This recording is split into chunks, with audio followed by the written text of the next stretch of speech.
年夜饭上，一群亲戚攀比小孩。我25岁还在读书，堂姐却是上市公司核心员工。我被全家挤兑，是一事无成的书呆子。堂姐骄傲地说，我们周总在隔壁吃饭，说要过来见一面。眉眼冷峻的斯文男人跨进门来，是我前男友。我抬眼看到他，转头要跑。他伸手过来拦住我，嗓音冷淡，跑什么？你做过对不起我的事情吗？亲爱的朋友，你有没有过这样的时刻，偶然翻开一本旧书，指尖触到泛黄的纸页，突然就想起某个午后，阳光透过窗棂洒在书籍上，连灰尘都在光束里慢慢飘。那时的时光好像特别慢，慢到能把书中的每一句话都嚼出味道。欢迎来到时光书房，喜欢我的朋友欢迎点击订阅分享。那我们故事开始。我抱着帆布包，结结巴巴地说，没有，周总好，我是程瑶堂妹。呵，他没理会我挤眉弄眼的暗示，目光扫过来，一点点染上凉意。我妈瞪我一眼，语带警告，程宁宁，给我过来，坐下。我垂头丧气地滚回自己座位上，听到婶婶热情的招呼，周总，咱都是自己人，坐下一块儿吃点吧。呵，怎么可能？这男的有很严重的洁癖。好啊。我猛地抬起头，正巧看到周云对我勾了勾唇角，眼底那点笑意毫无温度，反而更像是威胁。他在让出的主位上坐下，正巧在我对面，隔着一张桌子。婶婶叫服务生进来加几个菜，又给周云拆了套新的餐具。他碰东莫碰，只是漫不经心地问我，你是程瑶堂妹？叫什么名字？还莫等我回答，程瑶已经先一步开口。周总，这是我妹妹，叫程宁宁，一直不太会做人，您别介意她。宁宁是我们家几个孩子里最没出息的了。这孩子20好几了还在念书，一点礼貌都不懂。婶婶斜了我一眼，似乎很怕我影响到堂姐在周云心目中的形象。不过您放心，我们家程瑶和她完全不一样的。周云微微挑了下眉，是吗？是啊，我们程瑶又漂亮又懂礼貌，现在又在周总那工作，一直是全家人的骄傲。周云不置可否，目光又落在了我身上。还在念书，读研吗？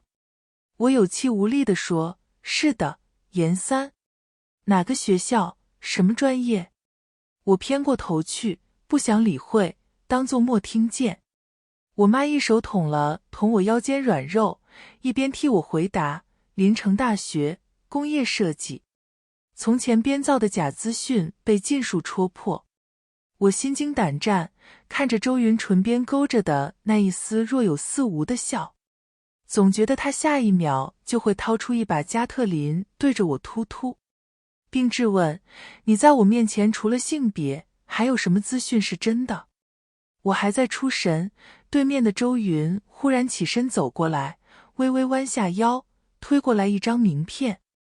毕业后来我们公司上班吧，有个新专案需要高学历的负责人，你很合适。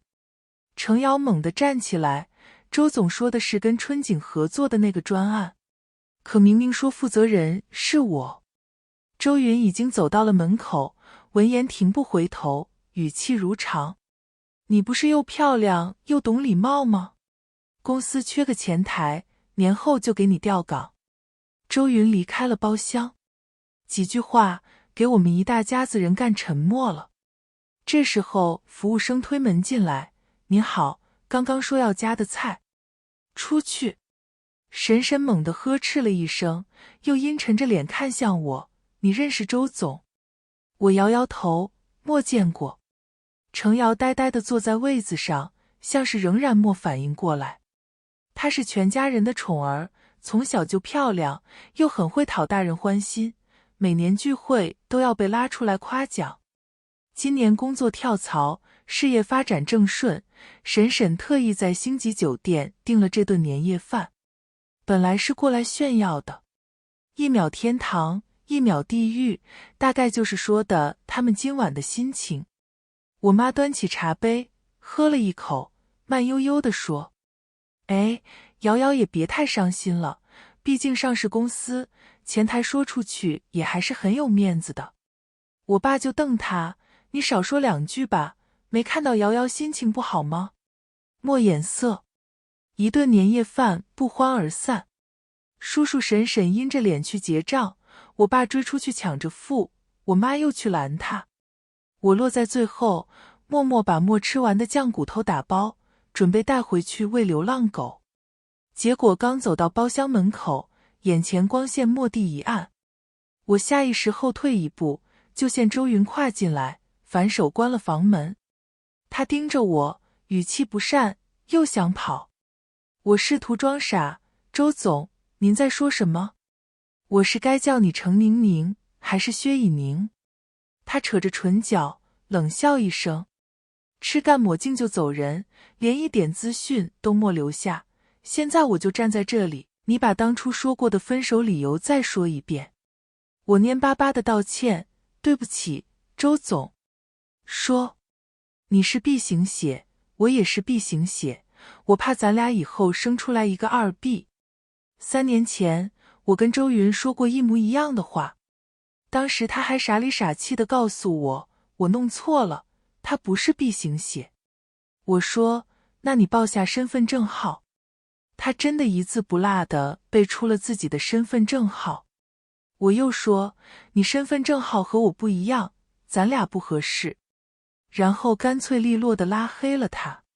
回过神，我对上周云森冷的目光，一咬牙：“周总，当初骗你是我不对，但咱俩确实不合适。”“哦，怎么不合适？”“算命的说，如果我和姓周的人在一起，会有血光之灾。”周云忽然抓住了我手腕，他掌心的温度一片滚烫，我忍不住抖了抖，连心跳也跟着加快。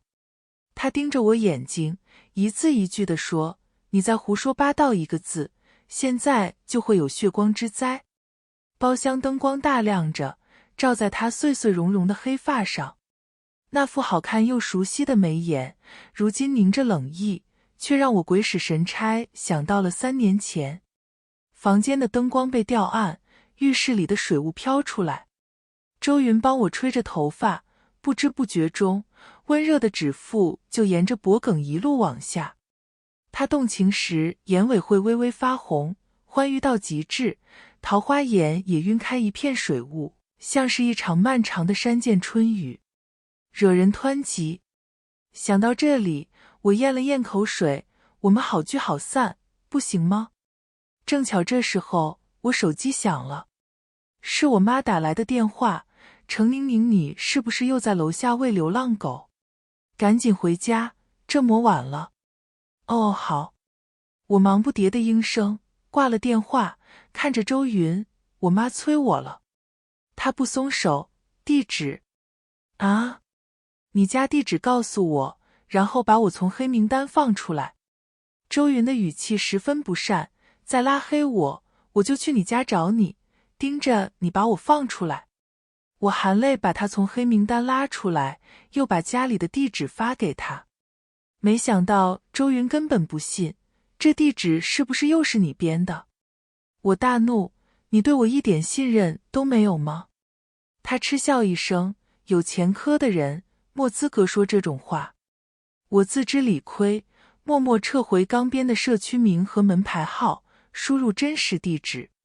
周云收起手机，满意的离开了。临走前还不忘报复性的在我发顶揉了一把。回去的路上，我踩着雪，陷入3年前的记忆里。那时候我2战考研刚结束，和家里关系闹得很僵，过年都没回去。外出旅行散心，结果碰上疫情，只能缩在酒店里打游戏。阴差阳错就认识了被困在隔壁的周云。或许是吊桥效应，或者是封闭环境下的荷尔蒙作祟。总之，我们在一起了一段时间。那时候我不知道周云的真实身份，他在我心里是个长得很帅，某些方面天赋异禀，但身上有一堆小毛病的男人。洁癖很严重，不让我说脏话，连 dirty talk 都不许，睡觉喜欢死死扒着人，还不能关灯。后来酒店解封，恰好考研成绩也出来了，我要回去准备复试，干脆跟他提了分手。那时候我还以为我们一辈子都不会再见面了。走到楼下时，手机荧幕亮起，周云给我发来一条新消息：你一战考研那次，在你牛奶里下泻药的堂姐就是程瑶吧？我沉默片刻，没有回复，只是收起手机，上楼开门。刚进屋，迎面撞上我爸，穿着外套，沉着脸站在玄关。我妈坐在沙发上，面无表情。屋内气氛凝滞。我爸一看到我，就冷冷地开口：现在跟我出门，去你叔叔家道歉。要是瑶瑶不肯原谅你，你也别在这个家过年了。我不应声，默默地弯腰换鞋。刚直起身，我爸一个耳光就甩了过来：你有没有听我说话？眼里还有我这个长辈吗？他没留力气，哪怕我偏头躲开，指甲刮过我脸颊，还是画出了2道血印子。血珠落地，我眨了眨眼睛，忽然笑了：看您，早说这话，我早就不回来了。你他妈的！我妈坐在沙发上，也跟着阴阳怪气的开口：哟，这是又带上我了。程海远，你说你这么喜欢程瑶，干脆让弟媳过继给你呗，反正你也看不上我宁宁。他需要我看得上他？跟个狐狸精似的，打了个照面，就勾得人家周总畏难瑶瑶。瑶瑶那么优秀，哪里比不上他？无聊，真是无聊。我低着头想，如果不是亲耳听见，谁会相信这词是一个父亲用来羞辱自己女儿的？高中那会儿，我年纪还小，看不明白这些，也把家里这些事情匿名在网上发过帖子。那时候很多人回复，让我反思一下自己。毕竟每对父母都是爱自己的孩子的，如果他们对我这样，一定是我也有问题。那时我日思夜想，可总也不明白自己哪里做得不好。想不出来就不想了。我转身开了门出去，那我走了，不打扰你们一家过年。你他妈在威胁谁？你以为你算什么东西？我爸的大吼大叫被关门声截住，戛然而止。我两手空空的下楼，走到社区门口，拿出手机，准备搜搜附近的酒店，还有没有空房间。程宁宁，听到周云的声音，还以为是幻觉。他从自己那辆黑色的兰博基尼上下来，快步走向我：你不是回家了吗？怎么又下来了？目光落在我脸颊上2道血痕上，表情一下子沉下来。谁弄的？不小心划到了。我欲言又止地打量他：周总，这大晚上的你不回去，守在我家门口干什么？怕你逃跑。他紧紧盯着我，那目光就好像一个被拖欠工资许久的苦主，终于找到了东躲西藏的老板，却发现对方又准备卷款跑路。我们俩的距离靠得很近，从他身上传来一股清新的木质香调，像是忍冬。我短促地失神了一瞬，飞快回过神，又开始习惯性胡说八道：我逃你追，我插翅难飞。你要去哪儿？5个字让我沉默下来，好半晌才蔫蔫地说：不知道，可能找个酒店住1晚，明早回学校。但正逢过年，今年又是第1年放开，整座城市的酒店都被游客和走亲访友的人住满了。这时候去打扰朋友，又不是很方便。我正想着，就听到周云的声音：酒店没有空房间，不介意的话，去我那里住1晚吧。周云比我想象中更有钱，兰博基尼一路开到本市房价最高的富人区，电梯上行，到了19楼的大平层。客厅面积比2个我家还大，装修虽然极尽简约，却还是能看出价格不菲。最关键是的，打扫得一尘不染，地面干净，好像能照出人影。我站在玄关，看着自己脚上灰扑扑的棉拖，难得有了点羞赧。周云恍若未觉，只是帮我拿了双新拖鞋，然后淡淡地说：“你换了鞋进来，我去帮你开热水器，先洗个澡吧。”我在门口垂着脑袋，蹭蹭地面，会不会打扰到叔叔阿姨？家里就我一个人。周云看着我，语气很坦然：“我和我爸妈吵架了，自己一个人出来过年。”简简单单的一句话，不知道怎么回事，就让我鼻子一酸。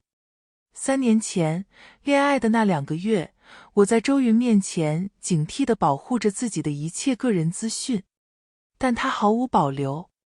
那个除夕夜，我们坐在一起喝酒，他问我为什么不给家里打电话，我含糊其辞，又反问他：“你又为什么不打呢？”他就笑笑，眼神有点失落，说：“我爸和我妈都不喜欢我。”那双眼睛被酒意熏得湿湿润润的，像只可怜兮兮的小狗。我一冲动，撑着面前的桌子就欺身亲了上去。他那时候还很纯情，推着我肩膀说他不要露水姻缘。我就捧着他的脸，又哄似的问他：“那就谈恋爱，好不好？”很正式的。那段恋爱就是这么开始的。程宁宁。周云的声音隔着水声响起，我一个机灵，回过神来，关掉花洒。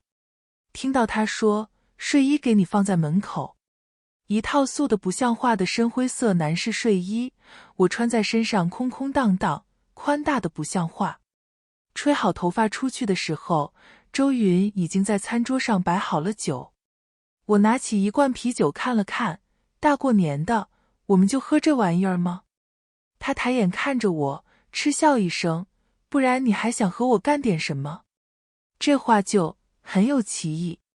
我不敢再吱声，拉开一开罐拉环，猛灌了好几大口。周云忽然问：“是因为我吗？”我一下呛住，咳了2声：“什么？你脸上的伤口是因为我给程瑶调了职，他们不高兴了吗？”也不是。对不起。他认真地看着我，我只觉得生气，莫考虑到你的处境。我不知道该说什么，最后只好拿啤酒罐挡着脸，有些急促地说：“和你没关系。”的确是和周云没关系。在这个家里，我的存在只不过是为了衬托程瑶光鲜亮丽的人生。他过得好，就反衬出我的无能；他过得不好，为了让他好受一点，我爸就会想办法让我过得更不好。这是我欠你叔叔的。这句话他说过无数遍。当初如果不是他退学去打工，把上学的名额留给我，我都不会有今天，你更不会出生。我一辈子都欠他的，你也一辈子欠瑶瑶的。至于我妈，我很小的时候就知道，她对我没时磨爱。我是她用来和我爸博弈的一颗棋子，她人生版图上的一块装饰。小时候她对我爱答不理，后来见我成绩好了，就开始带着我四处炫耀。当初我第1年考研前夕，程瑶在我的牛奶里下了泻药，让我考得一塌糊涂。我妈很生气，她不顾我爸的息事宁人，坚持要替我讨个说法。直到一向趾高气昂的婶婶放下身段，跪在她面前，求她不要追究程瑶的过失。我妈脸上那种老娘终于扬眉吐气了的微妙表情，我这辈子都忘不掉。后来每次婶婶惹得她不高兴，她就会淡淡地说：“当初宁宁第1次考研的时候，要不是……”话不用说完，就足以让婶婶像只被戳破的气球，表情一下子变得难堪。我的痛苦和绝望是她用来反击多年憋屈的武器，很好用，所以她用了很多遍。想着这些乱七八糟的往事，我不知不觉喝了很多，整个人都变得晕晕乎乎的。朦胧中，身体一轻，似乎是周云把我抱了起来，放在客卧的床上。我用无力的手攀着他肩膀，含糊地问：周总，当初分手还骗你，你是不是很讨厌我啊？他动作顿了一下，直起身。我醉眼朦胧，看不清他的表情和眼神，只能听到一如既往淡漠的声音：是，我恨你。我酒量不行，但对于自己醉酒后发生的事情，记得还算清楚。醒来后，天色大亮，周云不见踪影。我想到他那句清晰的“我恨你”，心惊胆战，忙不迭地换了衣服溜了。临走前，给他留了个字条：睡衣放在洗衣机里洗了，你拿出来烘干一下就能收起来。如果觉得脏了不能穿的话，我赔你件新的。离开后，我回家收拾东西。我爸不在家，我妈坐在客厅看剧。看我拎着莫拆封的行李箱出来，她就站起来，把周云的名片推给我。毕业后记得去周总那里上班。让程瑶得意了这么久，你也该硬气一回吧。我垂眼看着他手里的名片，忍了忍，还是默忍住。妈，你到底把我当成什么呢？和婶婶争斗的工具吗？他怒道：程宁宁，你真是不知好歹。周总那么大一家上市公司，我叫你去上班，难道是害你？算了。我收起名片，淡淡的说：我知道了。大年初一回学校，整栋宿舍楼也就我一个人，晚上睡觉都不敢关灯。到了初五，宿管阿姨回来了，她煮了饺子，热情地招呼我和她一起吃。我捧着小碗，刚把一只圆鼓鼓的酸菜馅饺子塞进嘴里，门禁铃响了。阿姨出去开门，又很快回来，笑着冲我眨眼睛：有个帅哥找你。我还寻思是哪个师弟回来了，找我开实验室的门。结果嚼着饺子走出去，迎面就撞上周云冷到结冰的目光。我慌里慌张地把饺子咽了，正找纸巾擦嘴，就听到他冷然的声音：接着跑啊！我心虚地说：周总来我们学校是有什么事吗？找你。他手揣在兜里，神色冷淡：不是说要赔我睡衣吗？多少？我微信转你。26000。我当场泪洒宿舍楼下。周云，你这是敲诈！终于不叫周总了。他眼底竟然闪过一丝笑意：莫骗你，购买记录还在。然后吐出一串长长的英文，大概是个我闻所未闻的奢侈品牌子。我咬着牙问：能不能分期付款？周云思考了片刻，然后说：也可以，不过有前提条件。他的条件是等我6月毕业后就去他公司上班。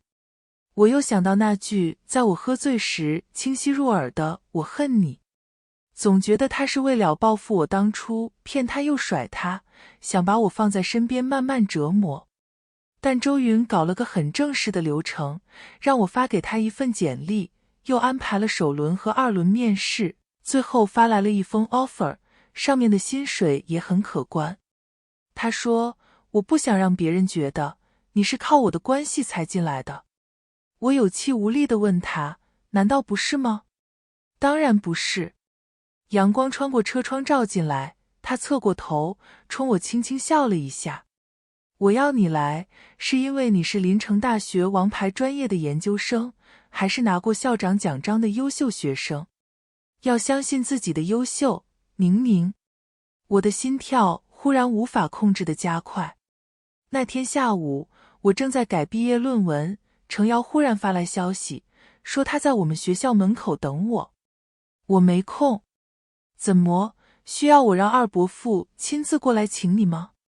我随便抓了件外套，穿上出门。程瑶一见到我，就露出从容笃定的微笑。公司给你发的 offer 我看到了，程宁宁，你不会真的要过来上班吧？我面膜表情：和你有什么关系？好好当你的前台吧。他笑容僵住，片刻后有些气急败坏地说：你以为你勾搭上周总很了不起吗？他只不过跟你玩玩而已。周总早就有未婚妻了，是门当户对的千金大小姐，你说你是不是很可怜？我点点头，恍然大悟道：这么关心他的婚姻大事，感情你喜欢你们周总啊？程瑶嗤笑一声：你别急着给我扣帽子，虽然我讨厌你，但再怎么说我们也是姐妹。你要真做了他的小三，我也跟着丢人。他打了辆车，把我拽到了某间餐厅外。隔着落地玻璃，我很快就看到了周云和坐在他对面的卷发红裙美女。周云穿着白衬衫，袖口挽起，一副放松的慵懒姿态。他对面的美女似乎说了句什么，洁癖严重的周云就拿起一只螃蟹，一点点拆下蟹肉，尽数放进了他碟子里。程瑶得意洋洋道：看到了，那才是周总的正牌未婚妻。我认真看了一会儿，点评道：周总技术不太行。程瑶茫然：螃蟹不是这么拆的，多少肉都浪费了。没从我这儿得到他想象中的反应，程瑶明显十分不满。程宁宁，你是我妹妹，也不用在我面前装。我知道你心里不好受，但你也不想想，就凭你那点姿色，那点本事，周总怎么可能放弃门当户对的漂亮未婚妻，和你在一起？是，你说的都对。我敷衍的点头，没时模式我先回去了，论文还没改完，忙着呢。然后转身打车离开。坐进车里，跟司机报了地址。我缩在座位上，揉了揉心口，有点尖锐的痛感，但很快就减弱了。晚上回去，我改完论文，已经是深夜。睡前刷某音，竟然刷到了熟悉的卷发和红裙。周云的未婚妻，似乎是某个有钱的千金大小姐。发过的内容不多，寥寥10来条，都是普通人难以企及的生活。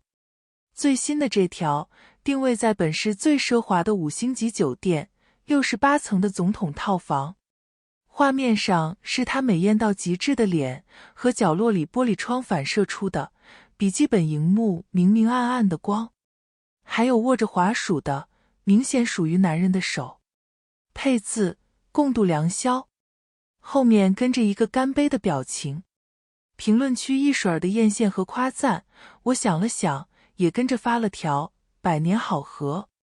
很小的时候，我其实对爸妈的爱有过不死心的期待。从书里和朋友那里知道别的父母是怎么对自己的小孩之后，我总会一遍又一遍地在他们身上实验，自然是没有结果的。到最后，我已经不抱希望，也学会了在那个名存实亡的家里保持沉默。3年前和周云提分手，不是因为我玩腻了，恰恰相反，是因为我惊恐地发现自己竟然动了心。在这段建立于见色起意和假资讯的关系上，我竟然无法克制地付出了真心。后面该怎么办？时间久了，又要问已经腻了的周云讨要偏爱和垂怜吗？所以我逃跑了，没想到还会再和周云遇上。而且在遇后，本来已经被压下去的悸动，竟然有了死灰复燃的趋势。毕业答辩的前一晚，他给我发消息，明天你答辩结束后一起吃饭吧。我没回。第二天早上，他再发一条，起床了吗？上午10点又一条，开始了吗？不要紧张。11点，你又跑了是吧？我很嫌弃这人乱我道心，干脆直接把手机关了。好在毕业论文我准备充分，就连一向对我加倍严格的导师都挑不出错来，顺利的答辩完成，在场的老师眉梢都透露出满意。我鞠躬道了谢，拎着笔记本回宿舍，一眼就看到了楼下站着的周云。他黑着脸，一见我就咬牙切齿，还关机，你怎么不干脆跟3年前一样直接拉黑我？我沉思了一下，也不是不行。周云的脸色更沉了，你还真敢？你找我有什么事吗，周总？周云皱起眉头，上上下下打量我片刻，似乎想说点什么，最后却还是吞了回去。他只道我在餐厅订了位子，庆祝你答辩结束，接下来的时间自由了。我准备婉拒，谢谢周总的好意，不过是你之前朋友圈说想吃但订不到位子的那家意大利菜。我吞了吞口水，含泪道，不过我已经很饿了，我们现在就出发吧。反正他总归是打算报复我的，吃顿断头饭不过分吧。我怀着吃了这顿没下顿的想法，大快朵颐，周云就坐在对面给我剥虾。鲜甜饱满的虾肉蘸了酱料，放在我面前的碟子里。他唇角勾着一抹淡淡的笑，仿佛在投喂什么小动物，喜欢吃就多吃点儿。如果不是那天亲眼看到他给他的未婚妻拆螃蟹，我可能真的又会短暂的心动和失措。吃饱喝足，我还干了大半瓶餐酒，最后晕乎乎地坐进周云新开来的橙红色帕拉梅拉。他开着车，我靠着椅背，闭着眼睛默说话。最后车在学校门外停下，冷风从车窗缝吹进来，我的神思渐渐清醒。只是还没睁眼，就感受到有什么温热的触感落在了我唇上。下一秒，我猛地推开周云。在他有些慌乱又佯装镇定的表情里，我擦了擦自己的嘴唇，抬起眼睛。周云，你不觉得自己这样很脏吗？他脸上的血色一点点褪去，就那模直直盯着我，好半晌才有些涩然地开口。你说什么？3年前用假资讯骗你，一开始并没有抱着很认真的态度和你恋爱，是我的不对。我承认，那时候是见色起意，觉得你长得好看，所以蓄意勾引。后来提了分手，也莫跟你说实话，你对我心生怨念是正常的。想报复我，大可以动用关系卡我毕业证，或者等我入职你公司后再刁难我。我掐着手心，喘了2口气，努力压下声音里的颤抖。用感情报复人，不怕伤敌1000，自损800。你这样对得起你未婚妻吗？周云怔住了，好半晌才低声问，什么未婚妻？我料想他会否认，于是掏出手机，找到那条短视频，递到他面前。周云看了2秒，神色渐渐变得古怪起来，你为什么会觉得她是我未婚妻？不见棺材不落泪。我大怒，干脆直接挑明。那天你们在附近餐厅吃饭，我看见了。你还给他拆螃蟹，虽然手艺很烂，浪费了很多蟹肉。周云深吸一口气，最后那句话可以不说的。他探身过来，帮我扣好安全带，然后一路驱车到某栋别墅外。窗口亮着灯光，周云让我在车里坐着，然后自己下去敲门。过了好一会儿，才有个眼熟的女人臭着脸过来开门，卷发微乱，身上的丝质睡裙有些褶皱，满脸不爽，看到她就开骂。周云，你是不是大晚上的脑子被驴踢了？你孤寡老总裁天天独守空房，老娘还有约会呢。周云冷着脸，有个误会需要你帮忙解除。然后把人拽到了车边。你手轻点，老娘皮肤很娇嫩的，求人办事还这么豪横。女人被他拽过来，上下打量着这辆车，忽然笑了。换新车了？这磨骚包的颜色和你的性格不太符合啊。有人喜欢。周云打开车门，露出还有点轻微醉意的我。女人了然地笑了笑，冲我伸出一只手。你好，我是周云的姐姐，叫白牙。我一脸不信。她急了，真的，同父同母，如假包换。只不过爸妈离婚后，我跟着我妈姓了。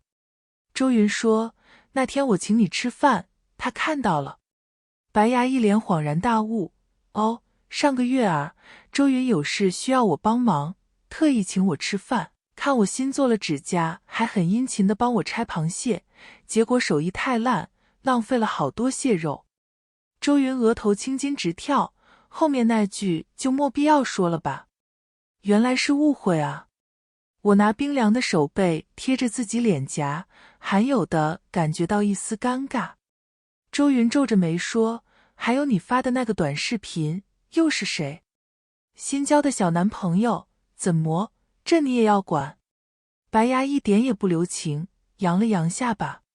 我可不像某些老处男，一大把年纪了才第一次谈恋爱，还让人给跑了。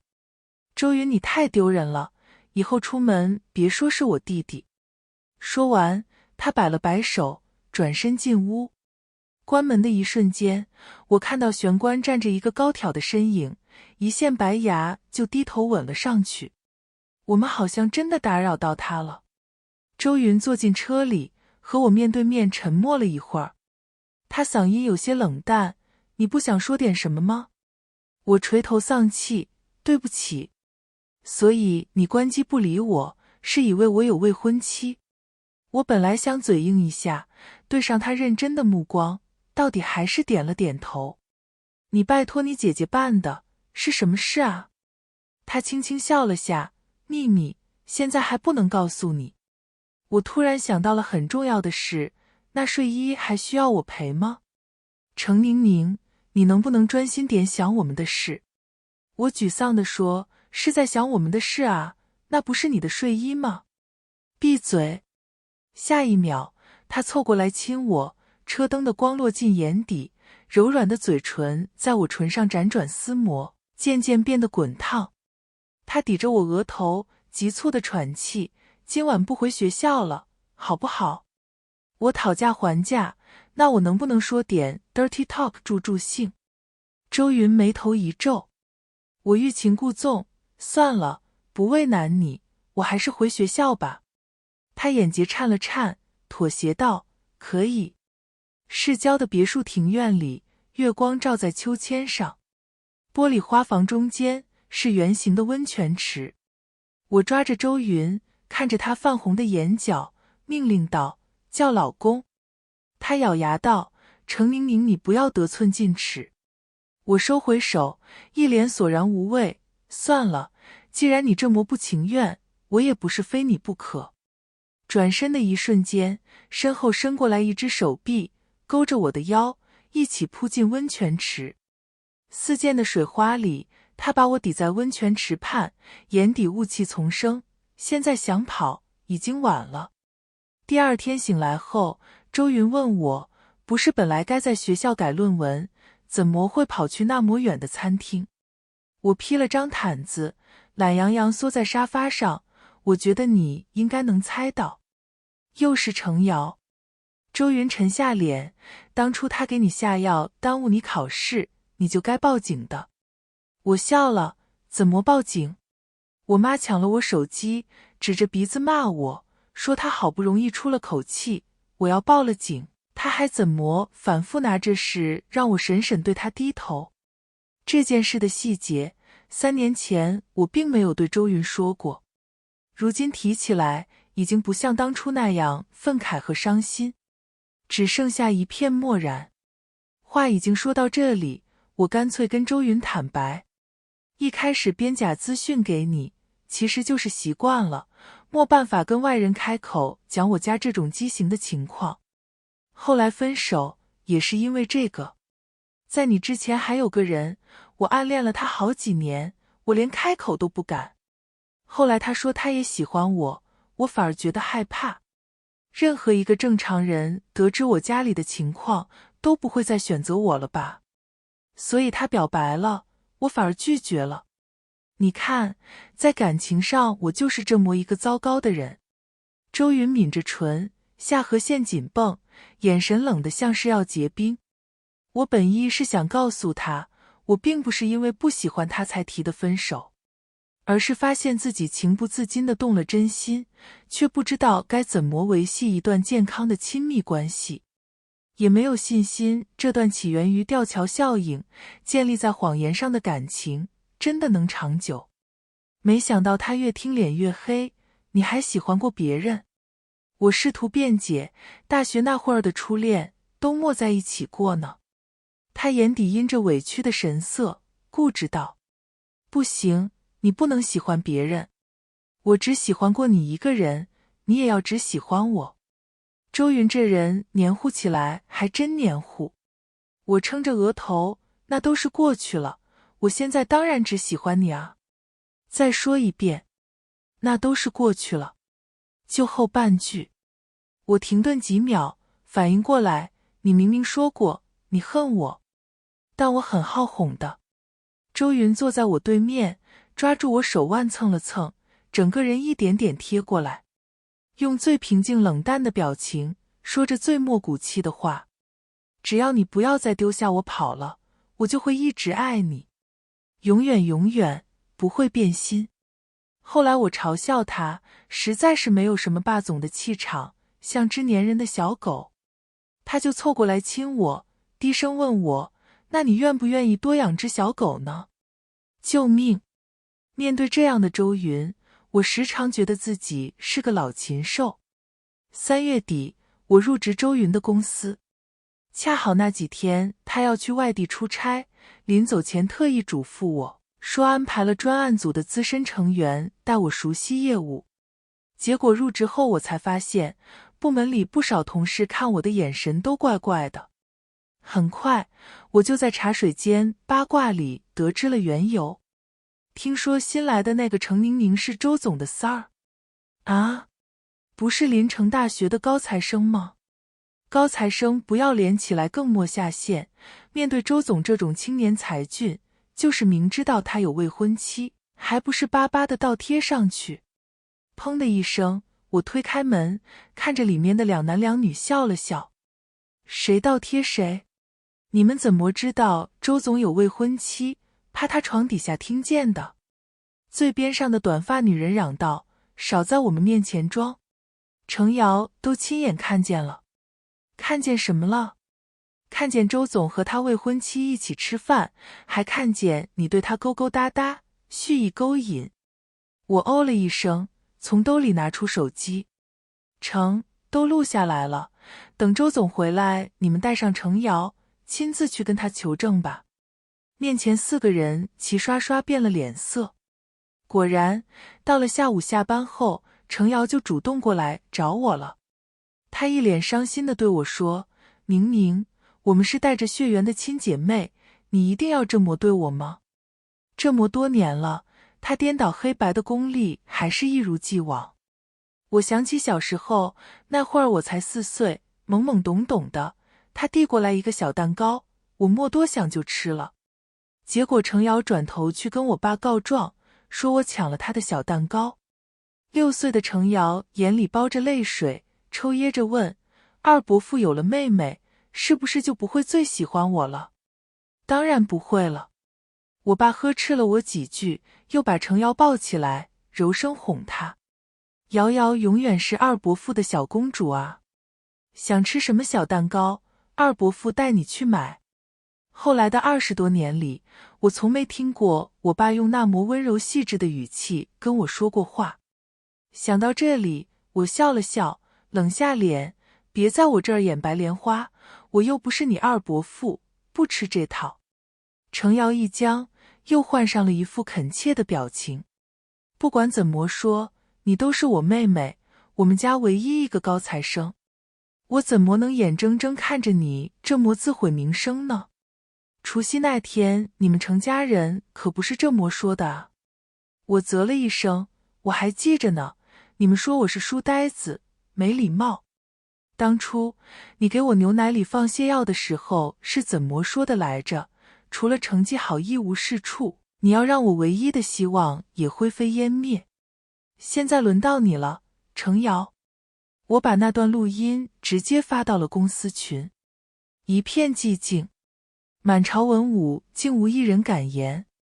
直到晚上，周云大概是饭局结束，出来艾特了人事：你辞退邮件给程瑶小姐，再招个新的前台回来。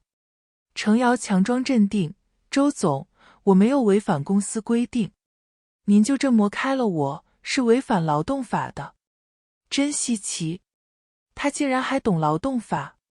周云说，放心，我会支付你法律规定的辞退补偿，但以你的人品，不可能继续留在这里工作了。对了，还有你一开始简历上造假的部分，原本我没打算追究，不过现在改主意了。他还交代人事，后面如果有公司打电话来做程瑶的背调，对他们如实相告。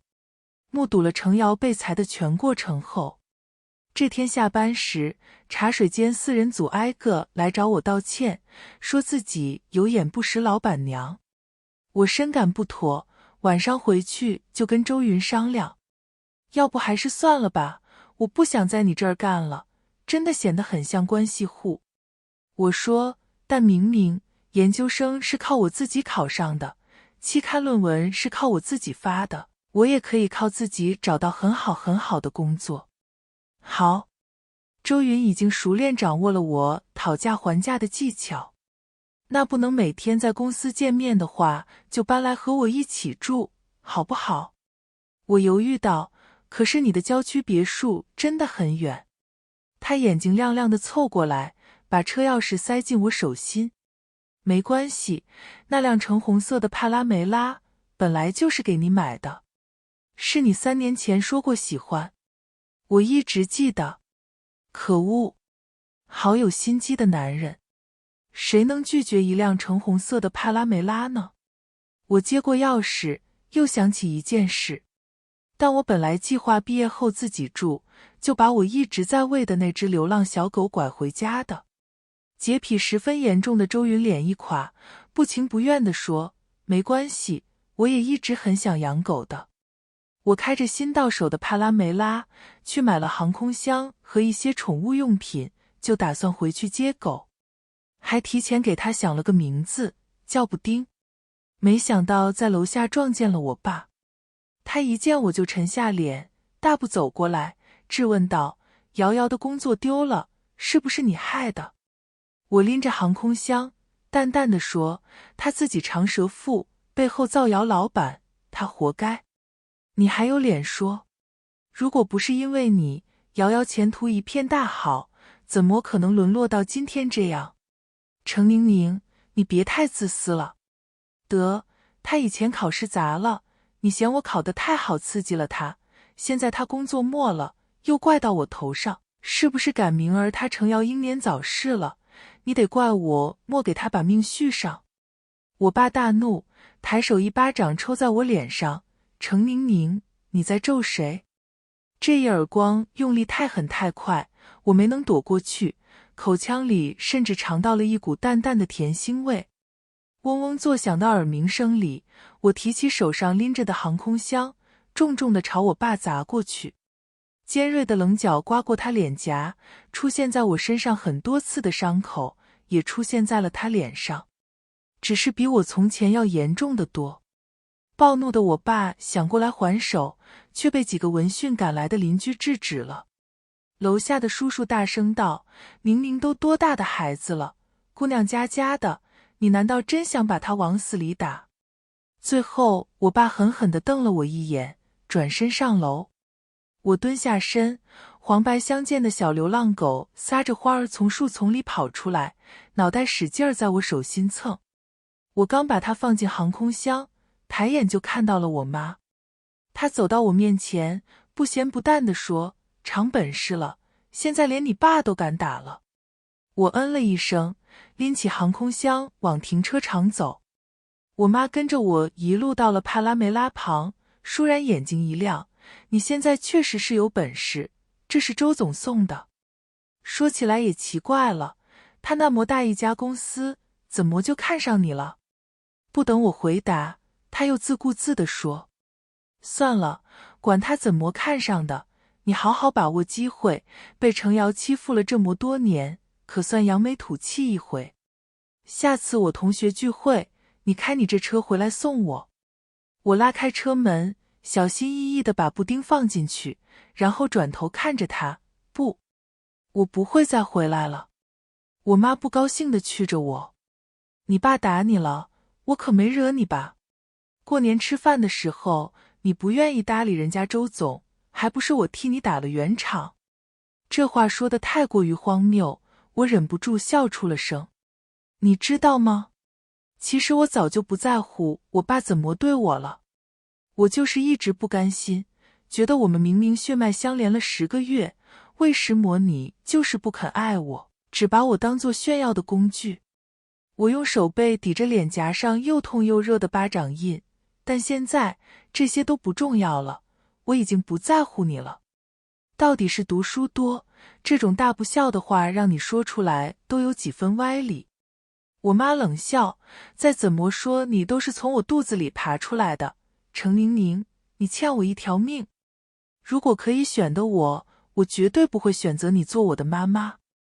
我盯着她，一字一句地说，蒋素梅，我真恨不得剔骨削肉，把这条命还给你。她和我目光对上，怔了怔，低声骂了一句，转头就走。我坐进车里，用力关上车门，从后视镜里看到自己满眼将落未落的泪水。旁人的爱与付出是永远无法强求的。小时候，我最羡慕的人就是程瑶，至少叔叔婶婶面对他时，永远带着无条件的偏爱和袒护。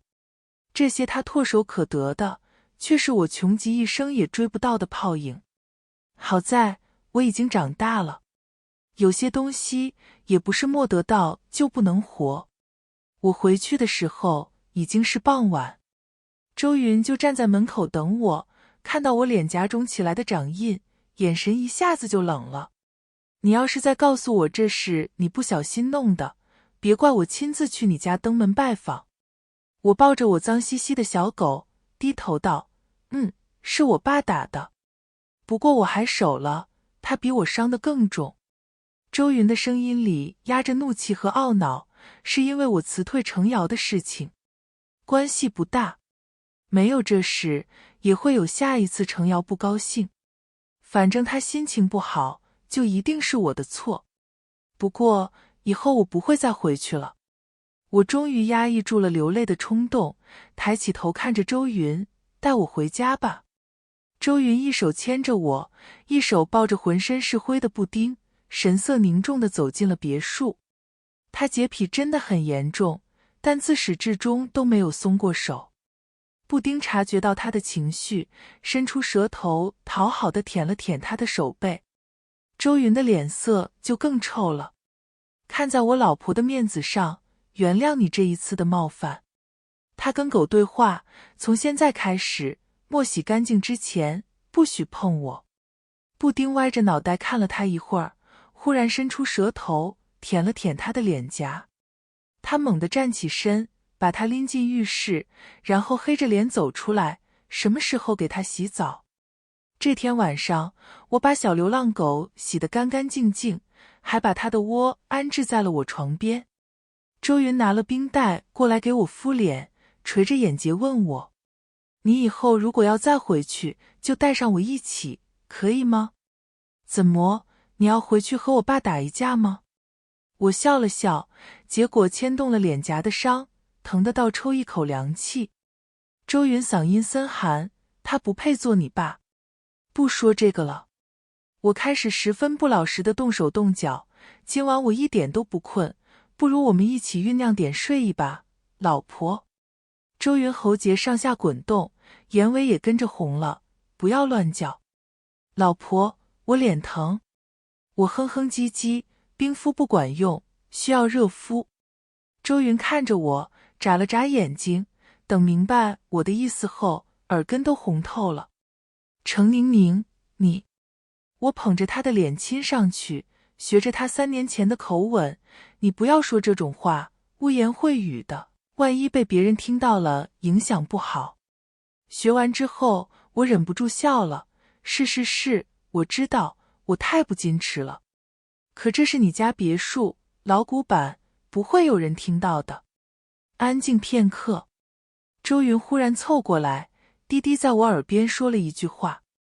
滚烫的气息喷在耳畔，右眼脖梗一路往下，弄得我痒痒的。雾气正浓，从他情动的眼睛里漫出来，又合着月光，轻柔地遍布了屋内的每一个角落。一段时间后，上次拦着我爸对我动手的楼下叔叔，忽然在微信上找我。宁宁，你爸被远景带走了。我一听，顿时又惊又喜，发生什么事了？好像是你爸跟人打麻将，人家赊了几百块钱不肯给，你爸喝了点酒，越想越气，揣着刀去找人要钱去了。邻居叔叔说，听人说这事可大可小，要是对方不愿意接受和解的话，弄不好你爸要判抢劫罪。你妈正闹着要跟他离婚呢。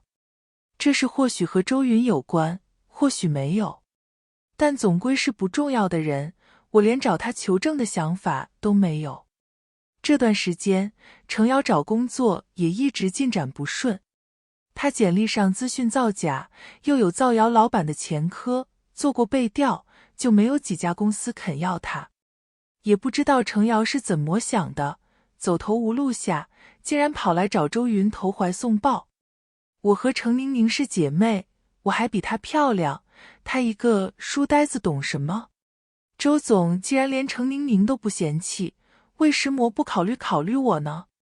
那天晚上，周云回来的时候，脸色难看到极点。洗完澡，他出来抱住我，他往我怀里扑，我立刻推开了，连外套都扔了，语气冷得像能结出冰碴子。我安抚地摸摸她头发，程瑶好歹也是个大美女，她投怀送抱你，难道没有感觉吗？有。她说，想吐。周云继续说，我讨厌程瑶。我眨眨眼睛，其实她说的也不是完全没有道理。诚然我略有几分姿色，但你久经商场，难道不应该见过很多美女吗？为什么会喜欢我呢？本以为周云会透露出什么我们小时候早就陷过的秘密，没想到他垂下眼睫，低低地说，我们很像。小时候我爸另结新欢，我妈很果断地提了离婚，可是他只肯带走我姐，说我跟我爸一样，都是周家的垃圾血脉。我爸很快就另娶了，还生了个小儿子，也不怎么搭理我。有时候我惹他不高兴了，就会把我关在壁橱里一整晚，所以他很怕黑，睡觉从来不肯关灯。我觉得眼眶酸涩，心间有锐痛一点点蔓延开来。可那不是你的错，大人们的事情和你没有关系。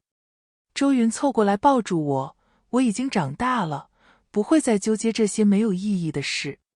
被关在酒店的时候，大概是因为有相同的气场，所以一眼就注意到你。后来你找我喝酒，还说要跟我谈恋爱，你不知道我有多开心。他把脑袋搁在我肩上，像布丁一样，亲昵地蹭了蹭我的脸颊。不要再离开我了，宁宁，我没法再忍受下一个3年。小别胜新婚。擦得透亮的玻璃窗隐隐照出我额间的汗水。3年的空白，好像多少遍都没法完全填补。